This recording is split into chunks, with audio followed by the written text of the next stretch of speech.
And when they had been brought safely through, then we found out that the island was called Malta. And the natives showed us extraordinary kindness, for because of the rain that had set in and because of the cold, they kindled a fire and received us all. But when Paul had gathered a bundle of sticks and laid them on the fire, a viper came out because of the heat, and fastened on his hand. And when the natives saw the creature hanging from his hand, they began saying to one another, "Undoubtedly this man is a murderer, and though he has been saved from the sea, justice has not allowed him to live."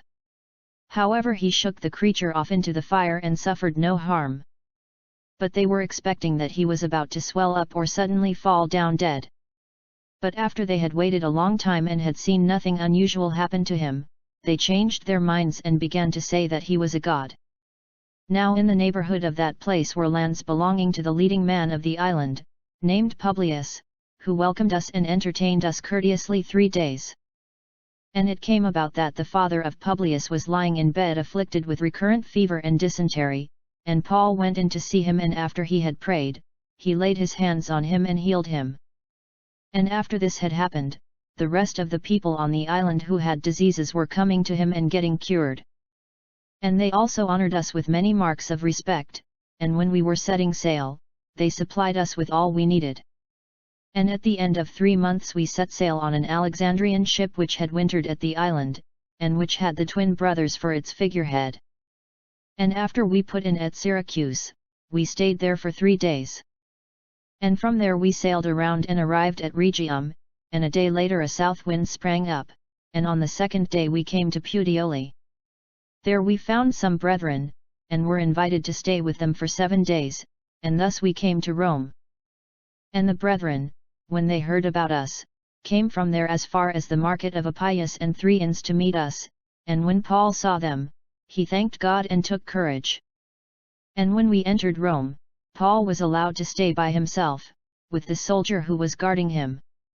28, 1:16. It is a foundational biblical truth that obedience brings God's blessing, disobedience His chastening. In Luke 11:28, Jesus said, "Blessed are those who hear the word of God, and observe it." James reveals that it is the effectual doer who shall be blessed in what he does, James 1:25. In Deuteronomy 11:26-28, Moses exhorted the Israelites, "See, I am setting before you today a blessing and a curse, the blessing, if you listen to the commandments of the Lord your God, which I am commanding you today, and the curse, if you do not listen to the commandments of the Lord your God, but turn aside from the way which I am commanding you today, by following other gods which you have not known." Cf. Deuteronomy 28:1 ff. Because of his obedience, King Uzziah was marvelously helped until he was strong, 2 Chron. 26:15. But when he became strong, his heart was so proud that he acted corruptly, and he was unfaithful to the Lord his God, for he entered the temple of the Lord to burn incense on the altar of incense, v. 16. For that act of disobedience God struck him with leprosy, and he lived in disgrace the rest of his life. One way God blesses those who obey Him is by granting their desires. In Psalm 21:1-2, David wrote, "O Lord, in thy strength the king will be glad, and in thy salvation how greatly he will rejoice. Thou hast given him his heart's desire, and thou hast not withheld the request of his lips." Psalm 37:4 promises, "Delight yourself in the Lord, and He will give you the desires of your heart," while Psalm 145:19 declares, "He will fulfill the desire of those who fear Him." Proverbs 10:24 contrasts the disobedient with the obedient.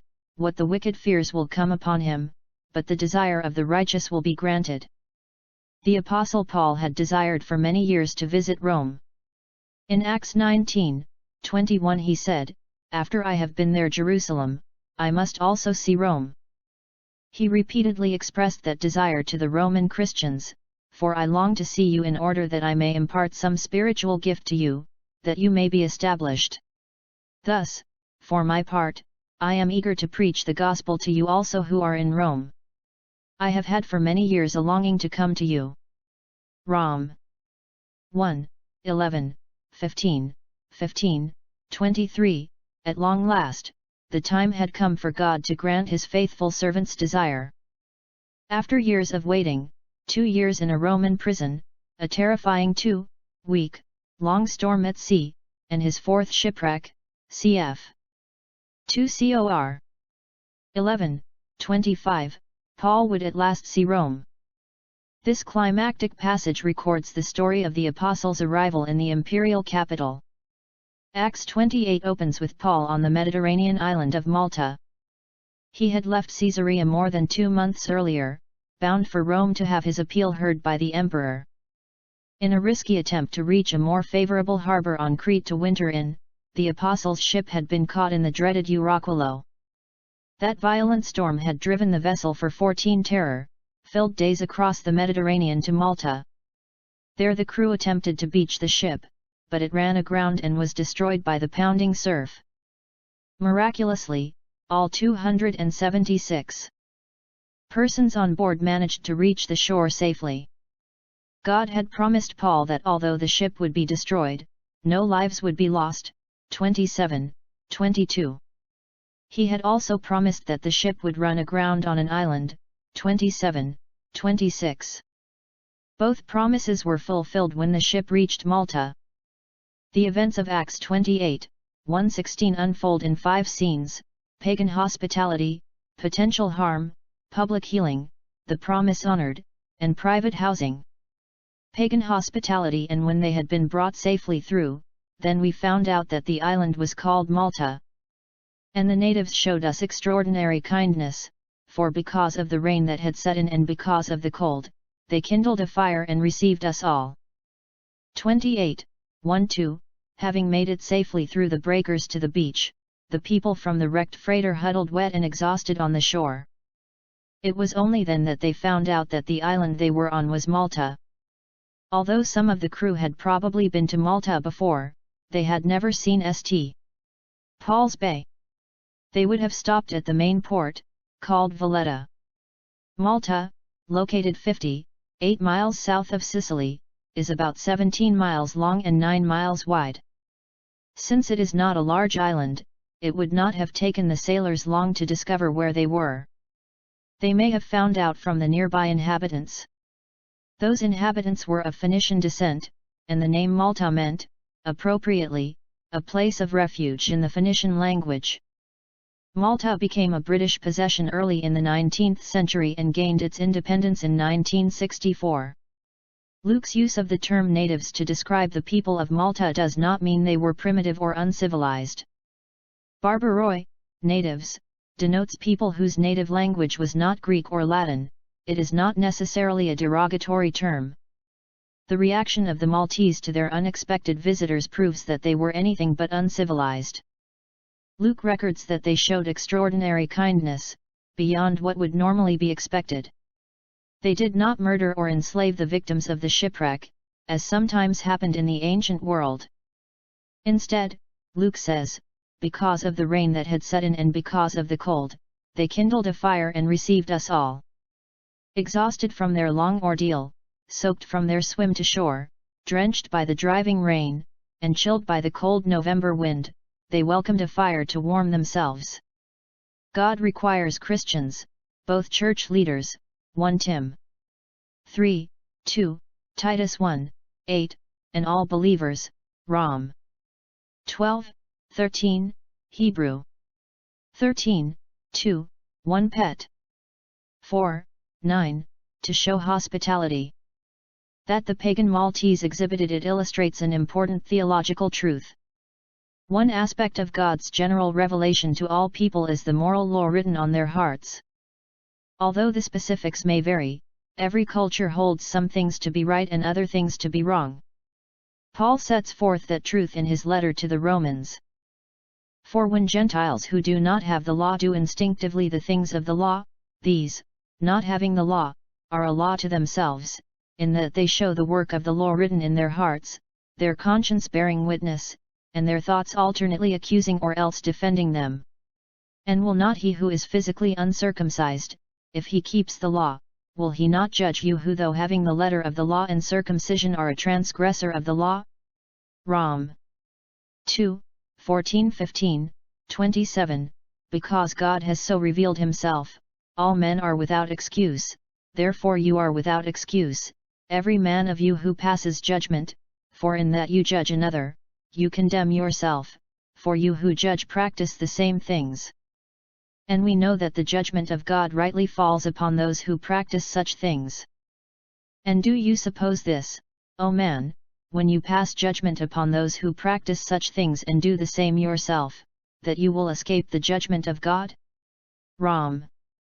2, 1-3, God can justly condemn those who never hear the gospel because they fail to keep the moral standards they impose on others. Because there is no partiality with God, all who have sinned without the law who have only general revelation will also perish without the law, and all who have sinned under the law will be judged by the law. Rom. 2, 11-12. Potential harm. But when Paul had gathered a bundle of sticks and laid them on the fire, a viper came out because of the heat, and fastened on his hand. And when the natives saw the creature hanging from his hand, they began saying to one another, undoubtedly this man is a murderer, and though he has been saved from the sea, justice has not allowed him to live. However, he shook the creature off into the fire and suffered no harm. But they were expecting that he was about to swell up or suddenly fall down dead. But after they had waited a long time and had seen nothing unusual happen to him, they changed their minds and began to say that he was a god. 28, 3-6, wood needed to be added continually to the bonfire to keep it from going out. It is a measure of Paul's character that he humbly stooped to perform such a menial task. Humility is essential to true leadership. Even the Son of Man, Jesus said, did not come to be served, but to serve, and to give his life a ransom for many. Mark 10, 45. He gave the classic illustration of humble service by washing the quarrelsome disciples' feet, John 13, 3ff. Having gathered a bundle of sticks, Paul laid them on the fire. Unfortunately, one of the sticks was alive, and a viper came out because of the heat, and fastened on his hand. Startled from its lethargy by the sudden heat, the venomous reptile immediately bit Paul on the hand. Critics have charged that this is a fictional attempt by Luke to glorify Paul, or that Luke mistook a harmless snake for a poisonous one. They raise those objections because Malta today has no poisonous snakes.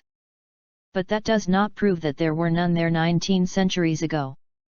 They have disappeared due to the progress of civilization on Malta since Paul's day. As a trained physician, Luke would be unlikely to mistake a harmless snake for a poisonous one. Sir William Ramsay notes that a trained medical man in ancient times was usually a good authority about serpents, to which great respect was paid in ancient medicine and custom. Luke the physician, Grand Rapids, Baker, 1996, 63-64. But the most convincing proof that this was in fact a poisonous snake comes from the reaction of the Icelanders, who fully expected Paul to die after being bitten. When the natives saw the creature, and Aristotle and the medical writers apply the word to venomous serpents, the viper in particular. A. T. Robertson, Word Pictures in the New Testament, Grand Rapids, Baker's reprint of the 1930 edition, 3, 479, hanging from his hand, they began saying to one another, undoubtedly this man is a murderer, and though he has been saved from the sea, justice has not allowed him to live. Here is another illustration of the truth that all cultures have a sense of justice. The Icelanders had no doubt from the presence of Roman soldiers that Paul was a serious criminal, likely a murderer, and as such would not escape his fate. Although he had been saved from the sea, justice, probably a reference to Dik, the goddess of justice, would not allow him to live. The pagan Maltese had a clear sense of right and wrong, they showed the work of the law written in their hearts, Rom. 2, 15. Although once disposed to killing Christians, Paul, since his conversion, was no murderer. He merely shook the creature off into the fire and suffered no harm. The apostle's calmness was conspicuous. Most people bitten by poisonous snakes panic.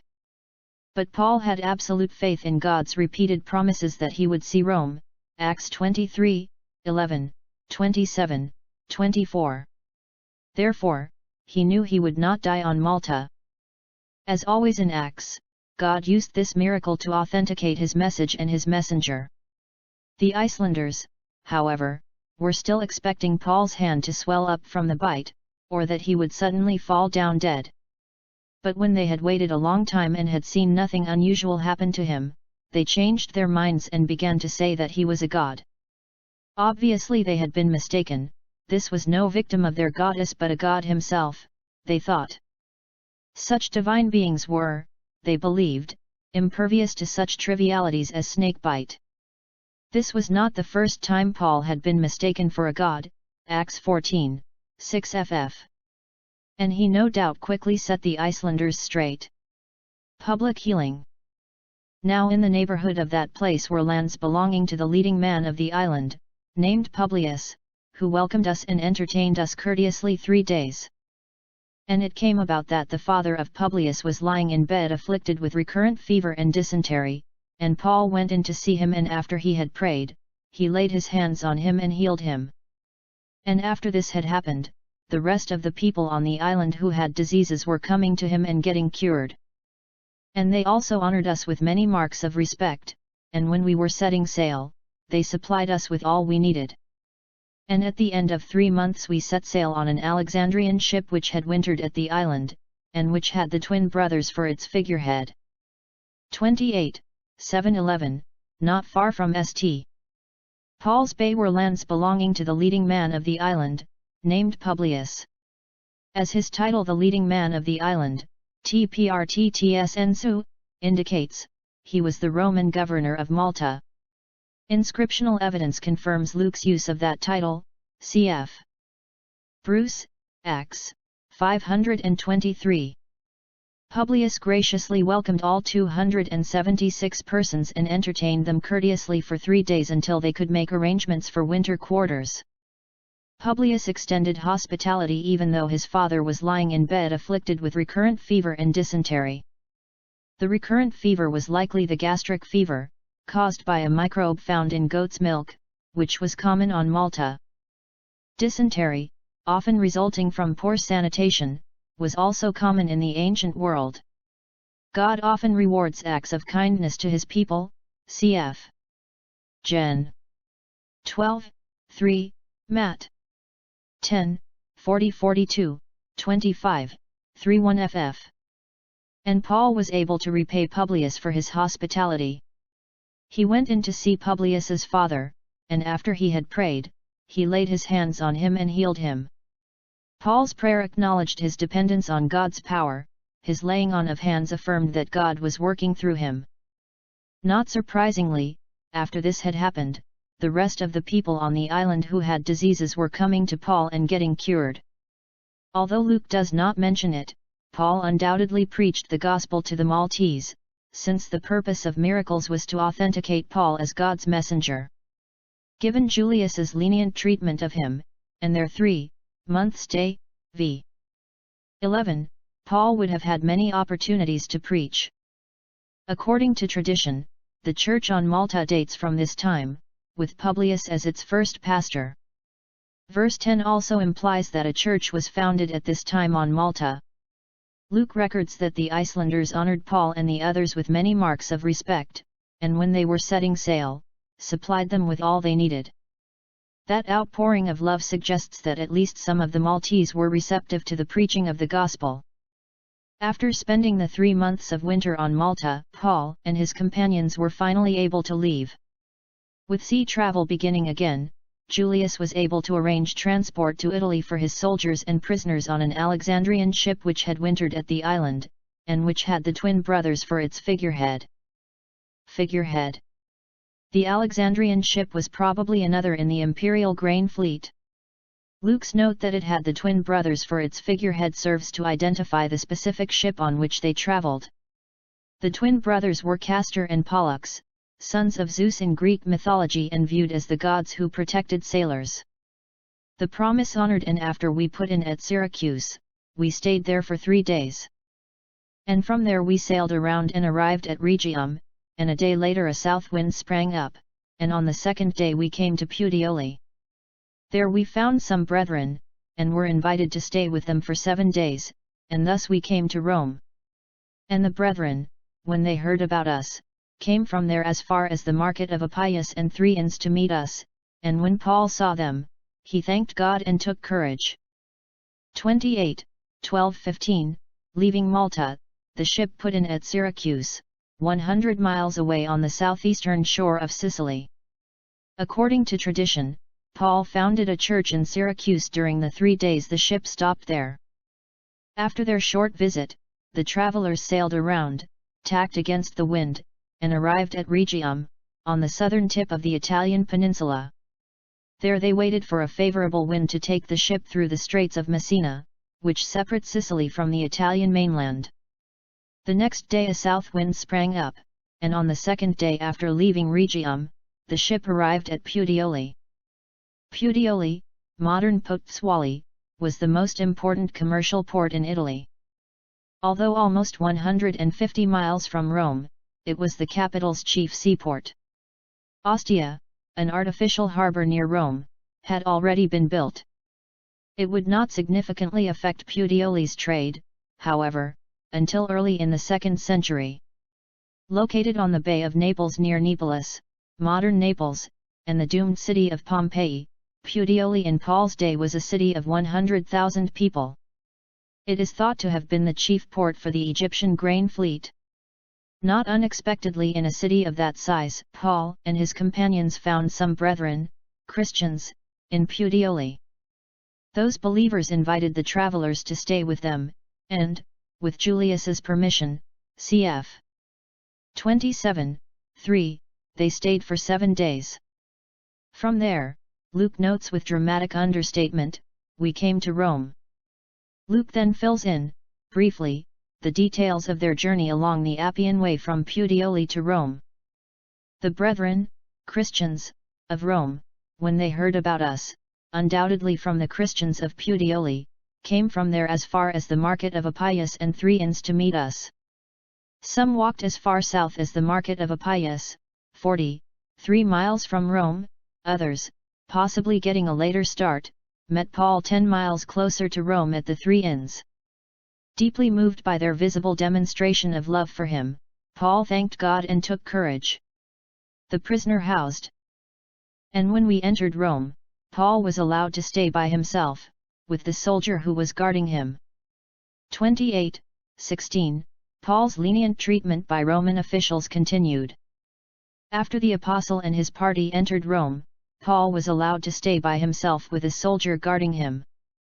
That soldier, probably several in turn, was chained to Paul's wrist, v. 20. This passage reveals several ways in which God blesses his faithful servants. First, he surrounds them with kindness. Julius showed Paul kindness by allowing him to go ashore in Sidon, 27:3. The Maltese also showed him kindness after the shipwreck, 28:1-10. Second, God meets their needs.